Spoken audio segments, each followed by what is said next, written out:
Daniel Cross arrived in Redwood Grove with nothing but a battered truck, a quiet smile, and secrets buried deeper than anyone could imagine.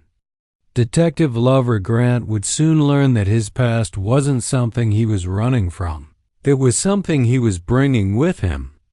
And once he crossed into their town, nothing would ever be the same again. Daniel Cross arrived in Redwood Grove on a warm spring morning, carrying little more than a duffel bag and a used pickup truck that looked older than he was. The town was small, quiet, and predictable, a place where everyone knew everyone and strangers never stayed long. To the locals, Daniel's arrival was a curiosity, a rare event that sparked brief conversation in the grocery store and at the diner.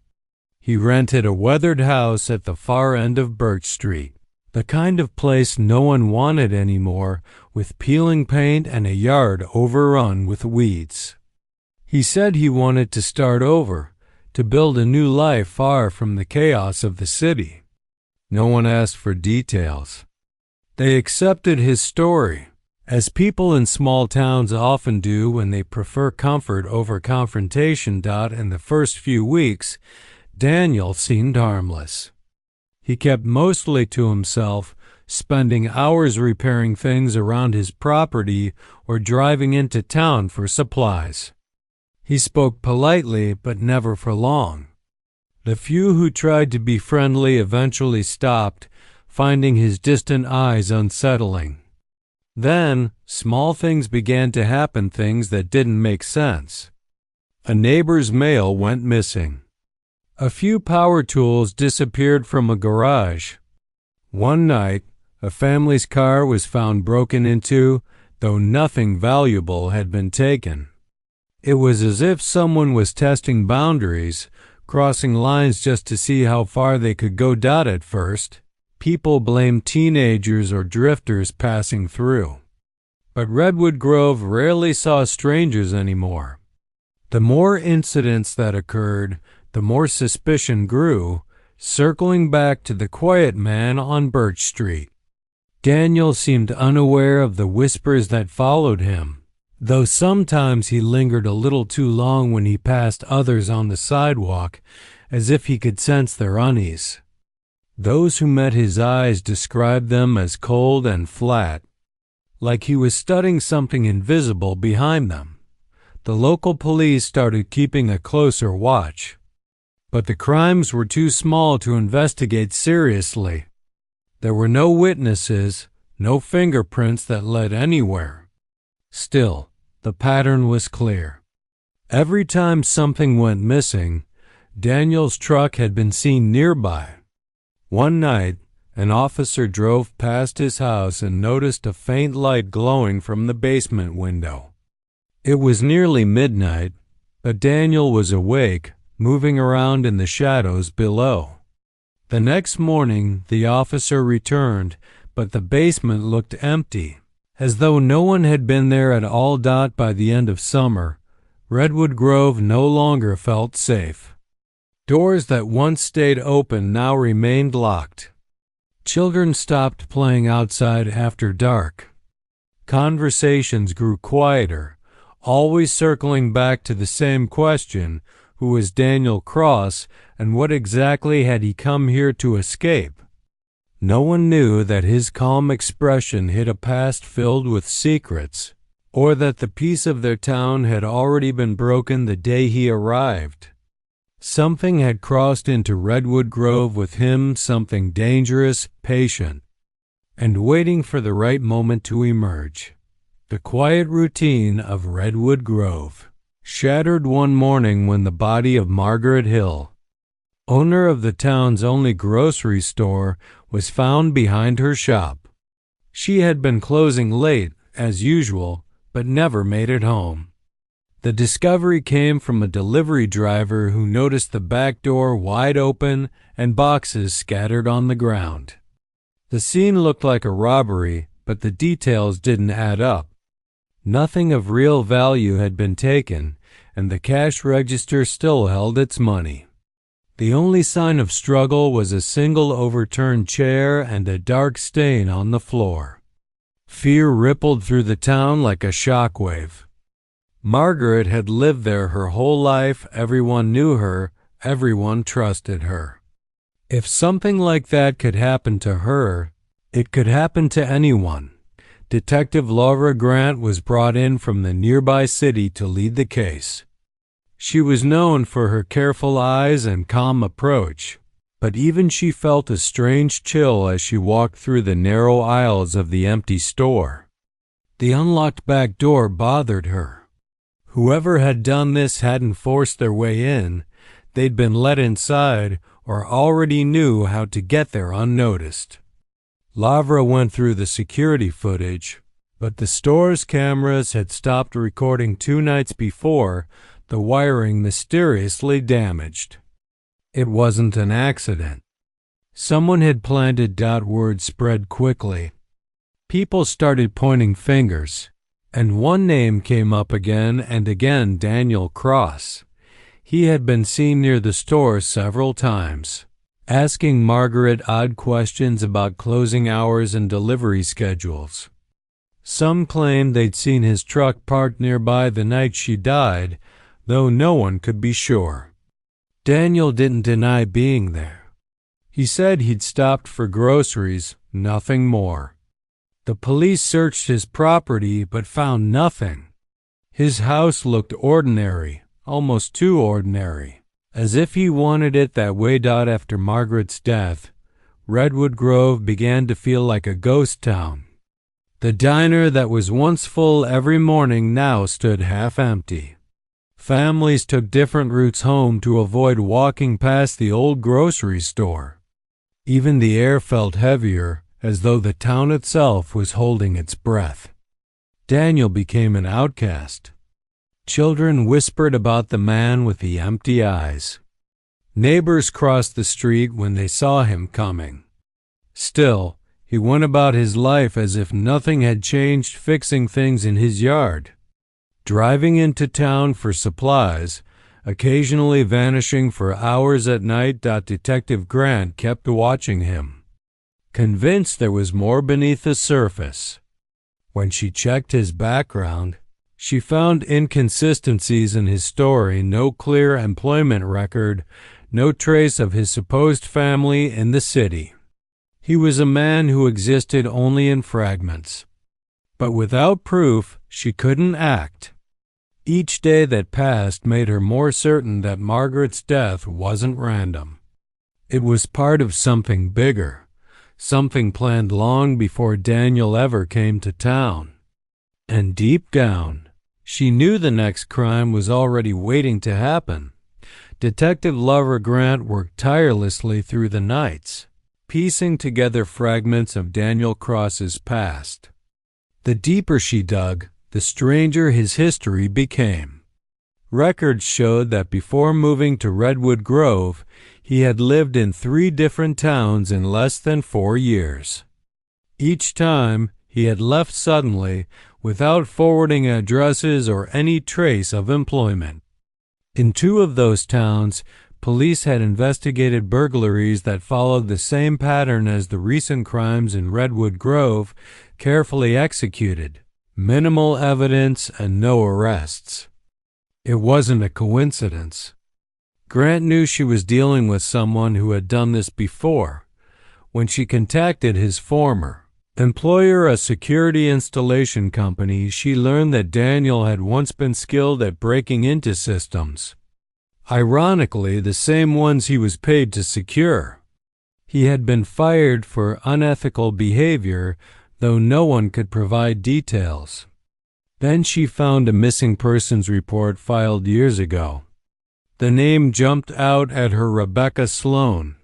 Rebecca had been Daniel's co-worker, and she had vanished not long after his termination. No body, no witnesses, just gone. The case had gone cold. The similarities were disturbing. In every place Daniel lived, there had been a wave of thefts, growing bolder with time, followed by his sudden disappearance. Now in Redwood Grove, The cycle had started again, except this time someone had died.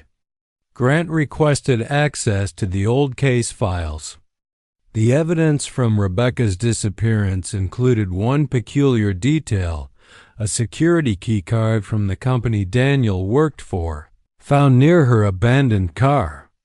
The same brand of key card had been found behind Margaret Hill's store. Meanwhile, Daniel seemed calm, almost unnervingly so.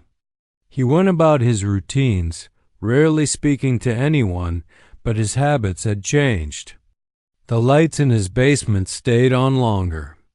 Strange noises echoed from his property, metal clanking, scraping, the low hum of machinery. The few neighbors who noticed chose not to interfere. They just wanted peace, even if it meant pretending not to see what was right in front of them. One stormy evening, a patrol car passed Daniel's house and caught something unusual. Through a crack in the basement window, an officer saw him lifting heavy plastic bags onto a work table. When questioned later, Daniel claimed he was cleaning up old junk. The officer couldn't prove otherwise, but the image stayed with him, a man alone, working in the shadows while rain battered the windows above. Detective Grant knew she needed a warrant, but every request she filed came back denied due to lack of hard evidence. She was chasing a ghost, a man who knew how to hide his traces. But then, a breakthrough came from an unexpected source. A gas station camera captured Daniel's truck late at night, loaded with sealed containers. Hours later, both he and the truck disappeared. It was as if he had vanished into the dark, taking all his secrets with him. What no one realized yet was that Daniel's escape wasn't the end of the story. It was the beginning of something far more dangerous. The search for Daniel Cross consumed law enforcement for weeks. Every available officer, every lead, every camera feed was studied in hopes of finding where he'd gone. His disappearance was too well timed to be accidental. He had left just before the police could act, as if he'd known what they were planning. The abandoned motel near the state border was the first major clue. A highway patrol officer found Daniel's pickup truck parked behind the building, covered in dust, the keys still in the ignition. Inside the motel room, everything appeared deliberately staged. Empty water bottles lined the counter, a pile of burned papers filled the sink, and 3 large plastic containers sat stacked near the door. When detectives opened them, they expected the worst but found only stolen jewelry, electronics, and cash. It was a diversion, a trail meant to mislead anyone following him. Detective Grant wasn't convinced he'd run away for good. The setup felt too controlled, like a performance designed for her specifically. She suspected he wanted her to find that room. Forensic teams searched the area and discovered tire tracks that led into the forest behind the motel. The path ended near an old shed that hadn't been used in years. Inside, investigators found something chilling: a wall of photographs pinned side by side. They were images of victims, including Rebecca Sloan and Margaret Hill, each marked with a red X in the corner. A new picture stood out. It was Detective Grant's own ID photo, printed from a police database. Someone had been watching her. A few miles from the shed, officers found a storage unit rented under a false name. The key had been hidden under one of the motel mattresses. Inside the unit, evidence of multiple crimes surfaced: wallets, ID cards, watches, even car keys belonging to missing persons from other states. Among them were personal items linked directly to Rebecca Sloan. DNA tests confirmed the worst. Daniel was involved in more than theft and murder. He had been hunting people who crossed his path. each one connected to his past in some small way. Days later, the case took another turn. Hikers in the nearby woods stumbled upon a shallow grave. Inside lay the remains of Daniel Cross, his body half covered by dirt and leaves. The coroner ruled it a suicide, though the scene raised more questions than answers. There was no weapon nearby, no note explaining his motives, until detectives searched the ground again and found a folded piece of paper tucked under a rock. The handwriting was unmistakable. "It's never over." Grant couldn't shake the feeling that someone else had been there. The precision of the burial and the lack of disturbance suggested a second person's involvement. Perhaps Daniel hadn't died by his own hand at all. The items from his storage unit hinted at a network, a pattern of crimes that stretched beyond what anyone had imagined. Redwood Grove thought it had found closure, but Grant knew better. Evil rarely ended cleanly. It just changed form and waited for its next chance to rise again.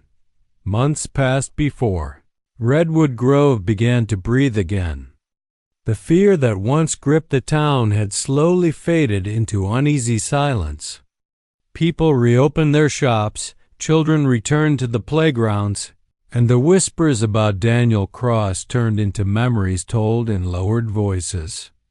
Detective Lavra Grant, though officially closing the case, never stopped thinking about him. Something in her gut refused to rest. The note found beside his body, "It's never over," haunted her thoughts. It wasn't a message of regret. It was a promise. Her suspicion deepened when new reports started surfacing from towns miles away.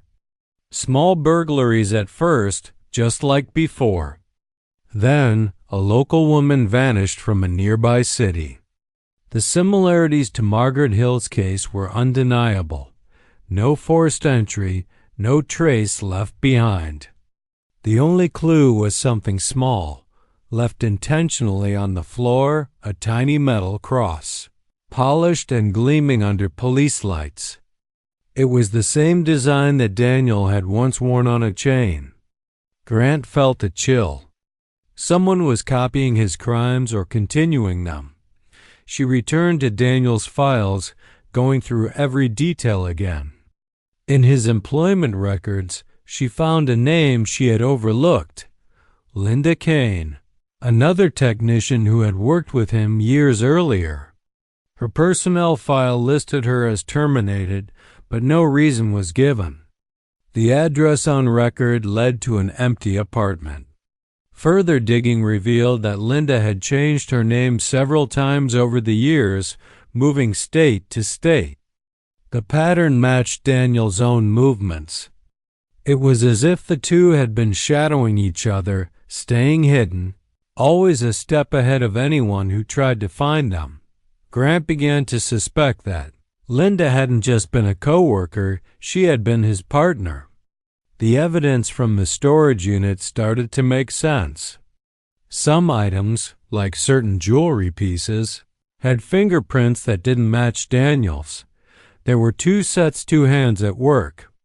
Daniel might have been the face of the crimes, but someone else had been behind the scenes, watching, learning, and waiting. Weeks later, another theft occurred, this time in a quiet suburban town. Security footage showed a woman in a hooded jacket walking calmly down the street at dawn, a faint glint of metal visible around her neck. She moved with confidence, almost rehearsed precision. The final frame caught a glimpse of her face reflected in a car window. It was blurry, but enough for Grant to recognize the shape of her eyes. They were the same as in an old photo from the company archives. Linda Kane was alive, and she had picked up where Daniel left off. Grant knew what it meant. Daniel's death hadn't ended the story, it had passed the torch. Somewhere the lessons he taught were still being practiced. The crimes that began in Redwood Grove had crossed borders, identities, and even death itself. Evil, she realized, was never buried completely. It simply moved on, finding new names, new faces, and new towns willing to believe that danger couldn't reach them until it did. And when it came again, it would come quietly, just like before.